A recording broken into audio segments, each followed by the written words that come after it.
riratangaje tubonera mu imbaraga, niryo tubonera mu byiringiro.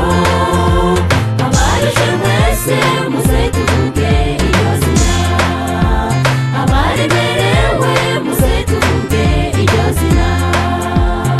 Iryo zina rya Yesu riratangaje tubonera mu imbaraga, niryo tubonera mu byiringiro. Abarushe mwese muze tuvuge iryo zina, abaremerewe muze tuvuge iryo zina.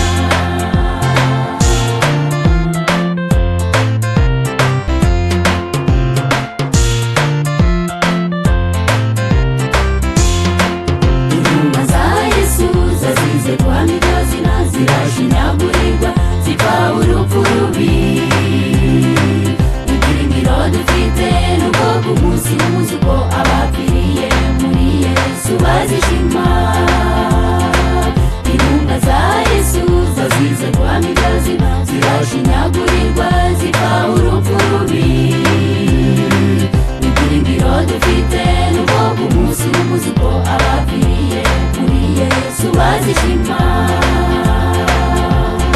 iryo zina rya Yesu riratangaje tubonera mu imbaraga, niryo tubonera mu byiringiro. Abarushe mwese muze tuvuge iryo zina, abaremerewe muze tuvuge iryo zina.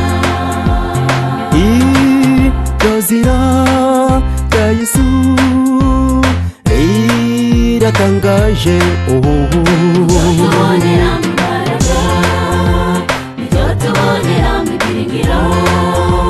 Abarushe mwese muze tuvuge iryo zina, abaremerewe muze tuvuge iryo zina.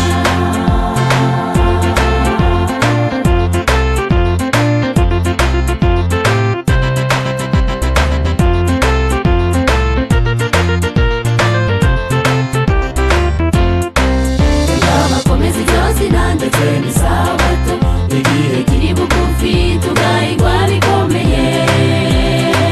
Tuzira ukuri tuvuga ngo Kristo uwo munsi nugera uzarihamye n'ukuri ushize amanga.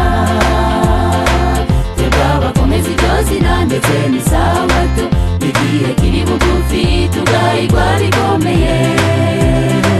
Tuzira ukuri tuvuga ngo Kristo uwo munsi nugera uzarihamye n'ukuri ushize amanga.